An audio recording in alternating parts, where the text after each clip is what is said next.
नमस्कार। इचिमुकु trading master में आपका स्वागत है। ये जो सेशन है ये है 6 सितंबर के बारे में। इंट्राडे निफ्टी का सेशन है जो हम रेगुलरली करते हैं और थोड़े से हम डिलेड हो गए हैं but that's okay. The larger point is आपको ये समझाया जाए कि आप कैसे ट्रेड करते हैं और कैसे आपको ट्रेड करने चाहिए इचिमुकु यूज करते हुए। जो लोग नए हैं हमारे साथ उनके लिए ये एक अच्छा मौका है इचिमुको सीखने का। भारत का ये एकमात्र चैनल है जो इचिमुको को इतना डिटेल में कवर करता है हिंदी में और हम रोज आपको ट्रेड लेके दिखाते हैं। अम, ये वाला जो सेशन है इसके डिस्क्रिप्शन में 2 वीडियोस दिए गए हैं, उसको आप बिल्कुल देखना ना भूलें। बहुत इंपॉर्टेंट है, उसमें रूल्स भी हैं बाइंग और सेलिंग के एज पर Ichimoku. Now getting into the trade setup. ये हमारा ट्रेड सेटअप है फॉर द डे 6 सितंबर। तो जब दिन शुरू हुआ तो उसके पहले एग्जैक्टली कैसा आपको चार्ट दिख रहा था ये उसके बारे में। 1 मिनट का टाइम फ्रेम हम यूज करते हैं ऑन अ रेगुलर बेसिस और मैं इसके एक्सप्लेनेशन दे चुका हूँ कि मैं 1 मिनट का चार्ट क्यों यूज करता हूँ। एज पर माई हैबिट हमारा स्विंग लो जो होता है प्रीवियस डे का उसको हम लोग एक बार मार्क कर लेते हैं और अभी हमारा स्विंग हाई ये दिख रहा है। जब बाजार खुलेगा तो हम नया स्विंग लो या नया हाई जो बनेगा उसको एक बार हम लोग ईयर मार्क करेंगे। और ये जो है इसकी वैलिडिटी अराउंड एक घंटे तक रहेगी ऑन द हायर साइड। उसके बाद नए नए लोज और हाई बनेंगे तो हमें during the course of the day उसको चेंज करते रहना है।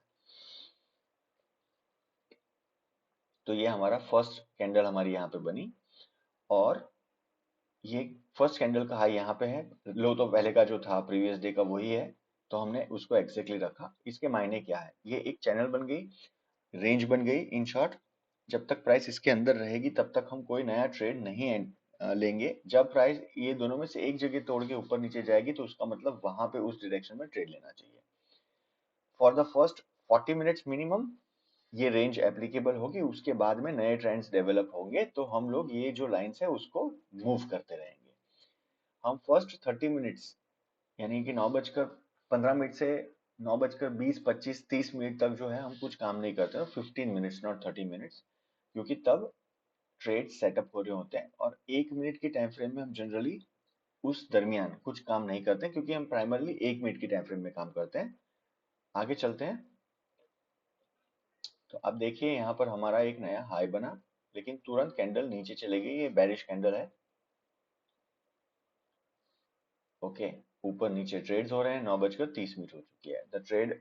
ना आगे का आगे का क्लाउड लाल है, इसका मतलब ऊपर की ओर तो कोई ट्रेड बनेगा नहीं बट प्राइस तो ऊपर जा रही है। आगे देखिए चिको। ये जो चिको है इसका इंपॉर्टेंस क्या है, तो इसका चिको का इंपॉर्टेंस ये है कि अभी भी ये इसके एग्जैक्ट आगे प्राइस है। इसका मतलब ये प्राइस मोमेंटम में अभी तक आया नहीं है। इसके ऊपर यहाँ तक प्राइस का कंजेशन है। एट एनी मोमेंट ये नीचे जा सकता है। We have to be very careful. यहाँ पर एक बुलिश कैंडल बनी है लाल कलर की, लेकिन यहाँ पर सिग्नल जो है इचिमुकु के हिसाब से टेनकेन सेन यानी कि कन्वर्जन लाइन बेस लाइन यानी कि किजुन के नीचे है, which is not a signal to buy. Okay, candlestick ने अपना काम किया, प्राइस ऊपर चले गई। यहाँ पर अभी भी हम लोग ने एंट्री नहीं की क्योंकि क्लाउड पतला था। दूसरी चीज ये हाई के पास जाकर रिजेक्शन हुआ है तो इसको हम ऊपर लेके चले जाएंगे। ये रिजेक्शन की कैंडल है, ग्रीन कलर की कैंडल जो है रिजेक्शन की है। उसके बाद लाल कलर की कैंडल भी रिजेक्शन है, मतलब नीचे नहीं जाना है, उसको ऊपर जाना है। बट ये टॉप के ये छोटी सी वेव के टॉप पे है, मतलब यहाँ पर ये डाइल्यूट हो सकती है। हम यहाँ एंटर बिल्कुल नहीं करेंगे। This is not the right place to enter.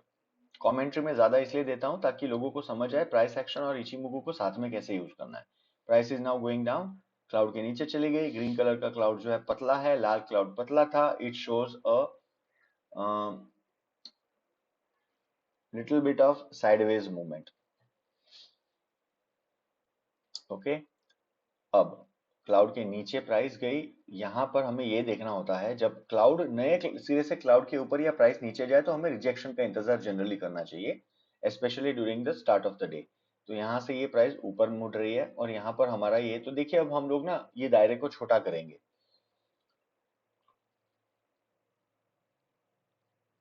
Lal colour का क्लाउड है आगे और घना हो रहा है, मतलब यहाँ पर एक सॉफ्ट ट्रेड शॉर्ट ट्रेड बन सकता है।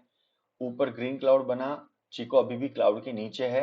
मैक्सिमम प्राइस एक्शन क्लाउड के नीचे था, भले ही ऊपर ग्रीन दिखा रहा है बट हम ऊपर जा नहीं पाएंगे।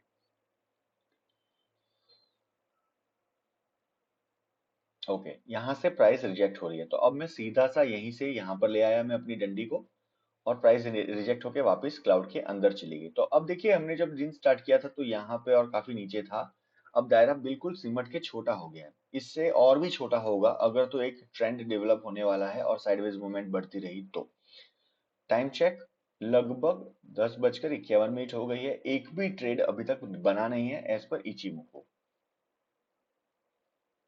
ओके, ट्रेड बना नहीं है बोल रहे थे, और यहाँ पर एक ट्रेड बन चुका है as per my understanding. There are two ways to trade this, one we let the price go below this, and second we take a trade here.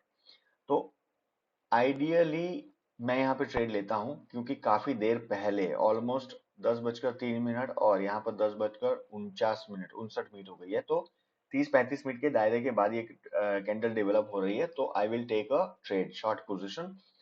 यहाँ पर मैं शॉर्ट पोजीशन लूंगा, और ये है मेरा स्टॉप लॉस 12-13 पॉइंट का। 1:1.40 के हम हमेशा दो लॉट लेते हैं, पहले में जब प्राइस मीट हो तो हम निकल जाते हैं, दूसरे में नेचुरली स्टॉप आउट होते हैं जबकि जुन जो है मतलब कि बेस लाइन को प्राइस रिवर्स डायरेक्शन में ऊपर काटे और पहली कैंडल बंद हो। Okay, now let's start.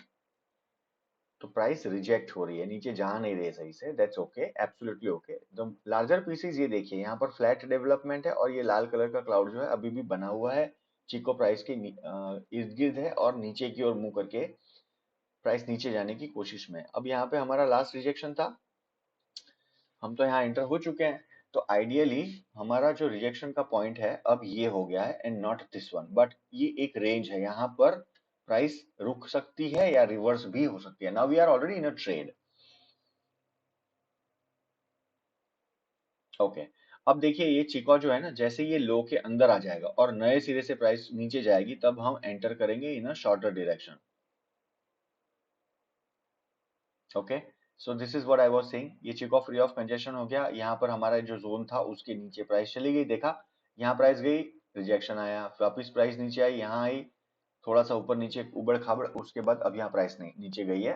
तो नाउ अभी भी ये डिसाइसिवली क्लोज नहीं हुई है, but we can still wait for one more candle. Okay, so now it is decisive, उसने ये वाला जो जोन था उसको पार करके प्राइस नीचे चली गई, यहाँ पर हम लोग एक शॉर्ट पोजीशन लेंगे, और ये वाली हमारी शॉर्ट पोजीशन है। डोंट फॉरगेट कि हम यहाँ पर ऑलरेडी प्रॉफिट कर चुके हैं 18.75 पॉइंट्स का। यहाँ पर अगेन सेम चीज 1:1.40 दो लॉट लेंगे। ओके, थोड़ा सा फास्ट कर देते हैं, I am trying to give more explanations because I get a lot of messages asking for some strategies etcetera. देखिए कैसे प्राइस साइडवेज में चली गई और फिर हमें प्रॉफिट दे दिया इसने, दूसरे ट्रेड में भी 23 पॉइंट का मुनाफा हुआ। अब यहाँ पर ये एक और चीज देखनी है, मैं हमेशा आपको बहुत बार बता चुका हूँ, वापस बताऊंगा, when the price goes into the cloud and takes a rejection or takes support and then starts in one direction, it means that it is clearly wanting to go in that direction. अब यहाँ दो चीजें हैं, aggressive trader यहाँ trade ले सकते हैं, और जिनको ट्रेड नहीं लेना है वो आराम से साइड में चले जाए, कोई दिक्कत नहीं है। आइडियली ये वाली जो जगह है यहाँ पर एक ट्रेड बन रहा है, मैं यहाँ ट्रेड लूंगा because I have to show you how to take a trade. तो यहाँ पर क्योंकि हम फास्ट थे इसलिए I could not take it, यहाँ पर मैंने ट्रेड लिया, इसका जो स्टॉप लॉस होगा वो बिल्कुल ये लाल डंडी के एग्जैक्ट ऊपर होगा, यहाँ कहीं लॉस हो जाए कोई दिक्कत नहीं, but as per the system ये एक ट्रेड बन रहा है, तो यहाँ पर हमें 23 पॉइंट का और एक मौका है, लेट्स सी क्या होता है। और जो रूल्स हैं इचिमुको के बाय और सेल के, वो मैंने ऑलरेडी आपको बताया है, ये वीडियो के साथ जो एक वीडियो जुड़ी हुई है, दो वीडियो उसके अंदर दिए गए हैं, देख लीजिएगा एक बार। Okay, this is what I was saying, इतनी बड़ी लाल कैंडल का मतलब है there is going to be a push. Cycle को बहुत जोर से पेंडल मारे और फिर छोड़ दे तो क्या होगा, इमीडिएटली तो नहीं रुकेगी ना, it will keep going. Price action exactly उसी तरह काम करता है। Now we have to be careful, यहाँ पर आप देखिए हमें दो तीन ट्रेड्स मिल चुके हैं पॉजिटिव, एक दो तीन लगातार, है ना। अब हमें ये इतना अंदाजा आ जाना चाहिए कि अब प्राइस किसी भी क्षण या तो साइडवेज जाएगी या ऊपर जाएगी, या साइडवेज जाने के बाद एक नया अपना पड़ाव शुरू करेगी इन द रिवर्स डायरेक्शन। तो we have to be wait now, immediately कोई ट्रेड नहीं लेना है। अब ये जो डंडियां थी उसको मैं यहाँ लेके आया आ जाता हूँ, क्योंकि ये हमारा लेटेस्ट लो है। कितना सिंपल तरीके से हम काम करें देख लीजिए। ओके, तो यहाँ पर एज ए जैसे मैंने कहा था तीन ट्रेड ले चुके हैं, अब कोई नीचे की ओर ट्रेड नहीं लेना because you have to wait for the new direction. Price नीचे जाने की कोशिश कर रही है, ऊपर गई, यहाँ पे बाइंग आ गई, वापस जाने की कोशिश करी, बाइंग आ गई ऊपर, यानी अब लगभग प्राइस ऊपर जाएगी, ऐसा हम मान सकते हैं। अब मैं इसको हटा देता हूं, because the new zone is this. अब देख लीजिए, यहां से बार बार सेलिंग हो रही है और यहां पर बाइंग हो रही है, तो हमारा जोन चेंज हो गया। Let's move ahead. Okay, so now this is a point, यहां पर हमें बाइंग करनी चाहिए। ओके, बहुत देर बाद रिवर्स हो रही है प्राइस, तो हमें मालूम है कि रिवर्स जब होती है बहुत देर बाद, तो प्राइस ऊपर जाएगी up to some level for sure, 1:1.40, and we will wait for the prices to go and touch the target. हो गया जी। Why did I take this trade? Because बहुत बड़ी नीचे गिरावट आई थी, तो फॉलो अप बाइंग भी होती है। मैं आपको ये भी बता दूं कि फीबो लेवल के हिसाब से ये इसका बॉटम है, यहाँ से शुरू हुआ था तकरीबन यहाँ कहीं से, तो 60 के हिसाब से तो यहाँ तक वैसे भी प्राइस आने वाली है। इसको मैं यहाँ पे ले आऊं, अगर ये हमने रफ कराया हुआ है क्योंकि लगभग इधर से ही प्राइस नीचे जाना शुरू हुई थी, तो बड़ी वेव ये है, ये आपका लो था, तो यहाँ से अगर हम देखें तो क्या हुआ, यहाँ तक तो वैसे भी प्राइस को आना चाहिए कायदे से 60 के हिसाब से, है ना। तो that is the reason I have taken this trade, और यहाँ पर हम लोग को प्रॉफिट हो चुका है। अब is there one more possibility? कितना टाइम हुआ है, 2:30 बज गया है, बट इट्स ओके। यहाँ पर हमें मालूम है कि यहाँ तक जा सकती है प्राइस। लेट्स सी आगे क्या होता है। आप देखिए, मैं आपके सामने एग्जैक्ट पॉइंट बाय पॉइंट करके दिखा रहा हूँ। जनरली एक प्रॉफिट मिलने के बाद मैं क्या करता हूँ, प्राइस को थोड़ा रिट्रेस होने देता हूँ, और टेनकेन सेन और कीजून सेन, मतलब कन्वर्जन लाइन और बेस लाइन को एक दूसरे को एक बार काटने देता हूँ, फिर नया ट्रेड जब ट्रेंड जब बनता है तो उस डायरेक्शन में ट्रेड लेता हूँ मैं। यहाँ क्या हुआ देखते हैं। ओके, प्राइस नीचे आ रही है, good. Okay, before we can do anything, price has gone up. अब again as per the rule we can take a trade here, but ये 3 बज चुके हैं, so I will not take a trade. ठीक है, बट अगर कोई aggressive trader है तो यहाँ पे वो ट्रेड ले सकते हैं, कोई भी प्रॉब्लम की बात नहीं है, क्योंकि बहुत स्ट्रांग मोमेंटम ऊपर की तरफ बन रहा है। क्या हुआ देखिए, देखा, इतना स्ट्रांग मोमेंटम मेरे को है कैसे पता चला? Big candle, I have been telling this for a very very very long period. Very big candle means strong momentum, ताकत। तो इतनी बड़ी लाल कैंडल, यहाँ पर ही हमने सेम चीज करी थी, बहुत बड़ी लाल कैंडल थी तो नीचे की ओर हम एंटर हो गए थे। इसी तरह यहाँ पे बहुत बड़ी ग्रीन कैंडल है, तो यहाँ पर एंटर आइडियली होना चाहिए था। तो अगर यहाँ पे कोई आइडियली एंटर होता तो क्या होता, 577 और 626, बिल्कुल 50 पॉइंट का मुनाफा होता। That's okay, it's a part of the game, कोई दिक्कत की बात नहीं है। एट टाइम्स क्लोजिंग आवर्स में ऐसी कैंडल्स जो है वो बनती है और रिवर्स भी हो जाती है प्राइस। देख लीजिए, हुआ, बहुत बड़ी लाल कलर की कैंडल आई और प्राइस हो गई reverse. So now guys, this is how we trade. एक 20 पॉइंट, दूसरा 23 पॉइंट्स, तो 43 पॉइंट्स यहाँ पे हो गए प्रॉफिट। तीसरा 43 प्लस 23, 53, 63 एंड 66, एंड 66 प्लस 20 कितना होता है, 76, 86 माइनस 2, 84, 84 पॉइंट्स का मुनाफा। वेरी वेरी सिंपल मेथड्स, कोई भी ग्लैमरस ट्रेड नहीं, ठीक है। तो अराउंड 84 पॉइंट्स का मुनाफा हुआ, तो I will consider it as 80। इसके बाद दूसरा जो सेशन है वो 7th का होगा, फिर 8th का होगा। I will see you that. Thank you very much. जय हिंद।